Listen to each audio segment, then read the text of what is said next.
2,90,000 కోట్ల బడ్జెట్ని ఈ సంవత్సరం 2,70,000కి చేయటం అంటేనే వాస్తవిక ప్రాతిపదికగా, అలాగే ప్రతి సంవత్సరం కూడా ఎంతెంత పర్సెంటేజ్ డబ్బులు గ్యాప్ వచ్చింది ఖర్చు పెట్టకుండా కూడా లెక్కలు కూడా నేను నిన్న కూడా చెప్పాను.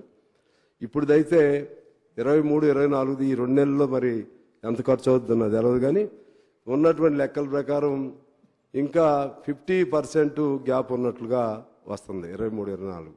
అంటే ఇప్పుడు ఈ మీరు చూపెట్టినటువంటి యాక్చువల్స్ దీని ప్రకారంగా అది మరి ఎలా కవర్ అవుతుందో తెలియదు, కానీ ఓవరాల్గా వచ్చేసరికి ఇప్పుడు ఇంతకుముందు బట్టి గారు చెప్పినటువంటి ఆ గ్యాప్ అనేది రావటం వల్ల వాస్తవానికి, అలాగే జరుగుతున్నటువంటి వాస్తవానికి జరిగే పరిస్థితులకి చాలా అంతరం రావటం వల్ల ఆ బెనిఫిట్స్లో కానీ లేకపోతే అంచనాలు వేసుకోవటంలో కానీ ఇబ్బందులు జరుగుతూ ఉంది. అది ఒక గత 10 ఏళ్ల ప్రభుత్వం అని నేను అన్నాను.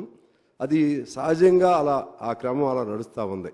బడ్జెట్లు బాగా ఎక్కువ చూపెట్టడం, ఆచరణలోకి వచ్చేసరికి విఫలం అవ్వటం, దాని ద్వారా మనం వేసుకున్నటువంటి అంచనాలు అందుకోలేకపోవటం, ప్రజల్లో అసంతృప్తి రావటం, ఆ బడ్జెట్లో అనేక పథకాలు చూపెట్టడం, ఆ పథకాలు అమలు చేయకపోవటం వలన ఆ ప్రజలకి కోపానికి, ఆగ్రహానికి గురవటం, వాళ్ళు తిరిగి ప్రభుత్వం మీద మరలా ఎన్నికల సమయంలో ఆ ఆగ్రహం చూపెట్టడం.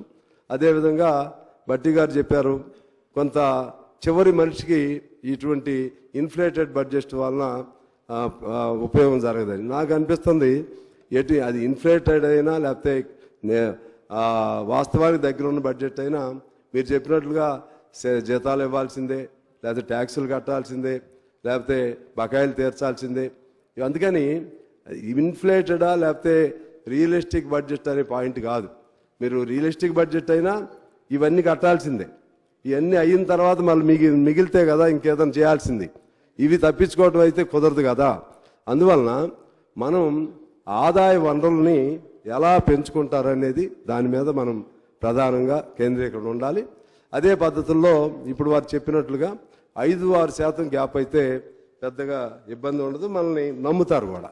లేకపోతే ప్రతి బడ్జెట్ కూడా ప్రజలని మభ్యపెట్టడానికి ఎన్నికల ముందు పెట్టే బడ్జెట్లుగా భావిస్తూ ఉంటారు.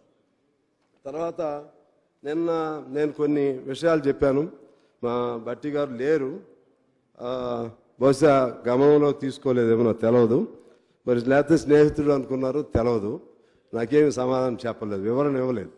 ఎందువల్లంటే నేను చాలా మౌలికమైన ప్రశ్న నేను రైజ్ చేశాను. ఇలా ఎప్పుడు ఈ బడ్జెట్స్ అనేది ఒక క్రతువులాగా, ఒక సాంప్రదాయం లాగా ఉంది. దీనికి ఎక్కడో చోట రెవల్యూషనరీ చేంజ్ రావాలి. బడ్జెట్ ఫలితాలు చివరి మనిషికి అందాలి.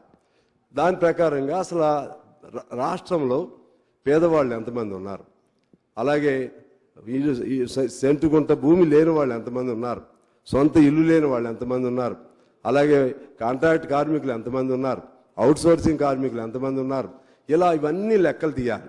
రైతాంగంలో కానీ కార్మికుల్లో కానీ వాళ్ళందరికీ మీ బడ్జెట్, మనం వేసే బడ్జెట్ ఫలితాలు అందుతున్నాయా లేదా, లేకపోతే వాళ్ళకి మనం అనుకున్నట్లుగా జీతభత్యాలు అందుతున్నాయా లేదా. ఇంతకుముందు నేను అది కూడా మన అక్బర్ గారు పెట్టినటువంటి ఆ ప్రతిపాదన నేను కూడా అంగీకరించాను. అవన్నీ తీయాలి. దాని మీద ఒక షార్ట్ డిస్కషనా లేకపోతే వన్ డే డిస్కషన్ జరుగుతుందా, జరిగి అందులో వారేమో 6 గ్యారంటీలకు చెప్పారు. నేనేమంటున్నానంటే ప్రతి మనిషికి కూడా చివరికి వచ్చేసరికి ఒక PF, ప్రభుత్వ ఉద్యోగస్తులు, రిటైర్డ్ ఉద్యోగస్తులకి లేకపోతే సంఘటిత ఉద్యోగస్తులకి ఎలా PF ఇస్తారో ఆ విధంగా ఇన్సూరెన్స్ కంపెనీలని లేకపోతే ప్రావిడెంట్ ఫండ్ను ప్రొవైడ్ చేయడం ద్వారా by the time of their retirement of their work, అది whether it is a private worker or government employee, on par with government employees. Particularly I'm mentioning about private workers సంబంధించి రేపు దిగిపోయిన తర్వాత వాడికి ఒక ఇల్లు ఉండాలి. దిగిపోయిన తర్వాత ఒక 10,000, 15,000 ఆదాయం వచ్చే మార్గం చూపెట్టాలి. ఆ 2 గ్యారెంటీలు ఉండాలి. ఇప్పుడు సొంత ఇది మన వైద్యము, చదువు, ఈ 2 ఉచితంగా ఉండాలి.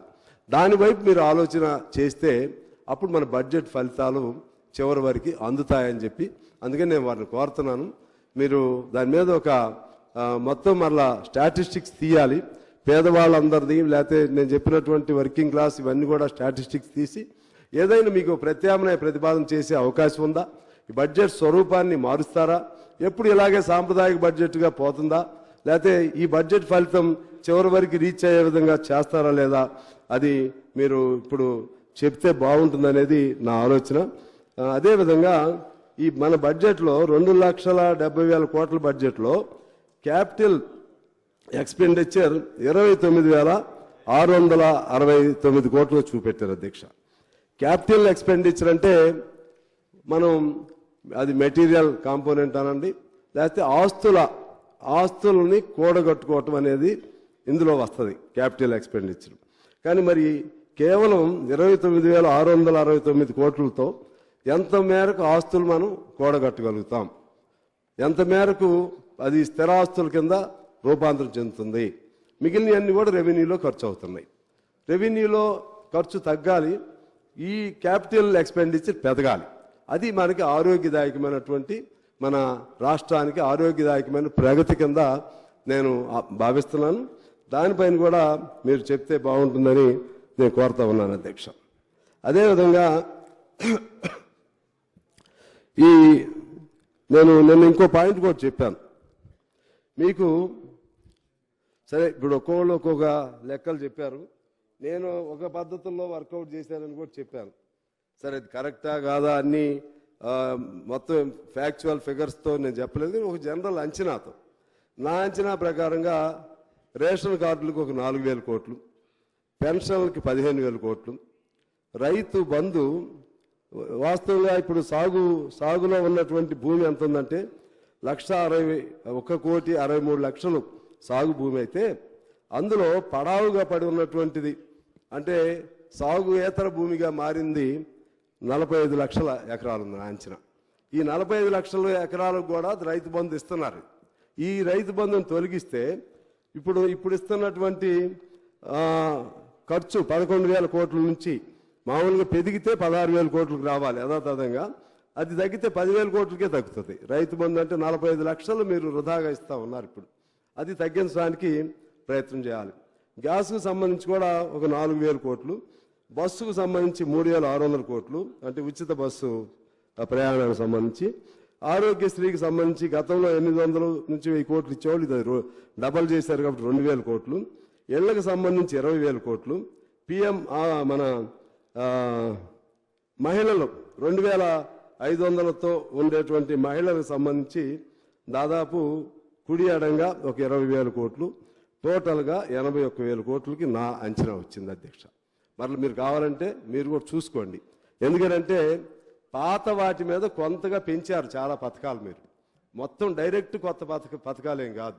డైరెక్ట్ కొత్త పథకం ఏదైనా ఉందంటే మహిళలది ఒకటి డైరెక్ట్గా కొత్త పథకం ఉంది. మిగిలినవన్నీ గతం కంటే కొద్దిగా పెంచినటువంటివి. ఈ మహిళలు కూడా వివిధ దశల్లో ఉంటారు. వృద్ధాప్యంలో ఉన్నటువంటి ఆ పెన్షన్లు వస్తాయి, వాళ్ళు ఇందులో కవర్ కారు. అలాగే ఉద్యోగం చేసేటువంటి మహిళలు ఉంటారు, వాళ్ళు ఇందులో కవర్ కారు. అదేవిధంగా మన రేషన్ కార్డు అదే మన పేదరికం స్థాయికి అబోవ్ స్థాయిలో ఉండేటువంటి మహిళలు ఉంటారు, వాళ్ళు కవర్ కారు. అందువల్ల నాకైతే ఒక విశ్వాసం ఉంది, ఏదో మీకు స్నేహ పార్టీ అని కాదు కానీ మీరు జాగ్రత్తగా వర్కౌట్ చేస్తే దీన్ని మీరు ఫుల్ఫిల్ చేయగలుగుతారనేటువంటి ఒక నమ్మకం అయితే నాకు ఉంది అధ్యక్ష. ఇక ఇంకొక మాట ఏంటంటే, ఇవాళ నేను నిన్న అది కూడా ప్రస్తావన చేశాను. మరి నేను చెప్పాను, మరి సీరియస్గా నోట్ చేసుకోరేమో నాకు తెలియదు. ఎందుకంటే ప్రధాన ప్రతిపక్షం లేకపోతే అంత మేరకు చేసుకుంటారా, లేదా నేను ఒక్కడే సభ్యుడిని కాబట్టి ఏముంది జనరల్గా చెప్తా ఉంటాడని అనుకుంటున్నారు, నాకు తెలియదు. కానీ ఇక్కడ మీకే చెప్పారు కదా స్పీకర్ సార్. పెద్దలు సాంబశివరావు గారు అనుమానాన్ని వ్యక్తం చేశారు అధ్యక్ష. మీకున్న అపారమైన అనుభవాన్ని ప్రత్యేకంగా సూక్ష్మంగా ఆలోచన చేసి ప్రధాన ప్రతిపక్షం అంతా అర్థం చేసుకోలేకపోయినా మీరు అర్థం చేసుకొని ఈరోజు మీరు మంచి సలహా సూచనలు ఇచ్చిన తరుణంలో తప్పకుండా సార్ మీరు చెప్పిన ప్రతి